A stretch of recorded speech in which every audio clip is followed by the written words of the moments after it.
සරණයි සරණයි සම්බුදු සරණයි සරණයි සරණයි සදහම් සරණයි සරණයි සරණයි මහා සංඝ සරණයි සරණයි සරණයි තෙරුවන් සරණයි.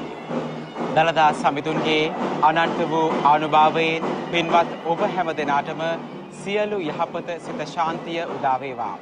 සදහවතුනි, තථාගත බුදුරජාණන් වහන්සේ විසින් අනුදැන වදාළ විනය ප්‍රඥප්තිය පරිද්දෙන්ද භික්ෂු භික්ෂුණී උපාසක උපාසිකා යන සිව්වනක් පිරිස විසින් සීවස් ගණනාවක් මුළුල්ලේ අවිච්ඡින්නව ආරක්ෂා කරගත් මහෝත්තම සම්ප්‍රදායේ උරුමයද ඒ ආකාරයෙන්ම ආරක්ෂා කර ගනිමින් සම්බුදු වසින් 2569 වැන්නේ නොයසේ නම් සම්මත විහාර වර්ෂ 2025 වර්ෂයේ නාවල විමල විහාරස්ථානයේ වාර්ෂික කටින මහා පූජෝත්සවයට සමගාමීව සිදු කෙරෙන කටින මහා චීවරය විචිත්‍රවත් පෙරහැරකින් හෙට උදෑසන නාවල විමල විහාරස්ථානයට වැඩම කරවීමට නියමිතයි.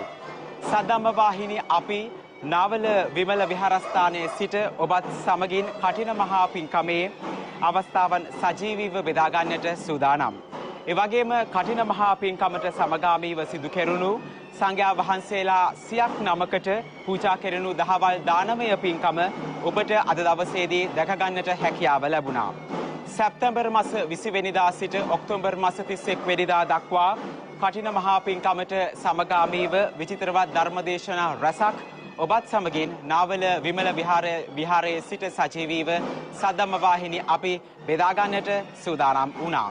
ඒ වගේම තමයි මතක් කරන්න ඕනේ මෙවර නාවල විමල විහාරස්ථානයේ කටින චීවර පූජෝත්සවයේ බැතිබර දායකත්වය දරන්නේ නාවල පාර රුද්‍රගෝ මාවත අංක 56 නිවසේ පදිංචි මාලා දුන්නගේ සුසන්ත ලාලචන්ද්‍ර මහතා සහ අරුණී ලාලචන්ද්‍ර මහත්මිය ඇතුළු පවුලේ සැම. ඒ සියලු දෙනාවත් ඉතාමත් ආදරයෙන් මතක් කරන ගමන් තවත් පුංචි මතක් කිරීමක් තියෙනවා.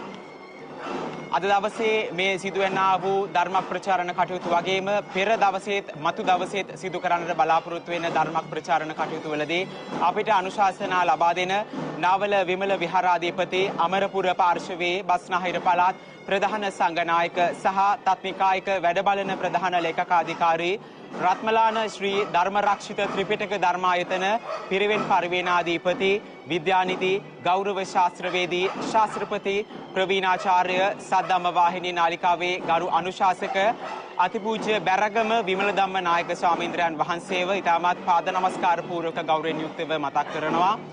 ඒ වගේම උන්වහන්සේට තවත් চিරාත් කාලයක් සම්බුද්ධ ශාසනයේ චිරස්ථිතිය උදෙසා ධර්ම ප්‍රචාරණ කටයුතු කරන්නට ශක්තිය ධෛර්යය වාසනාව ලැබෙනට ප්‍රාර්ථනා කරනවා.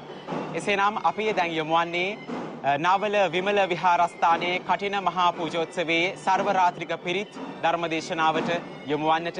එසේනම් නැවතත් සජීවීව එකතු වෙන බලාපොරොත්තුවෙන් දැනට සමුගන්නවා. මේ නාවල විමල විහාරස්ථානයේ කටින පූජෝත්සවය 2025.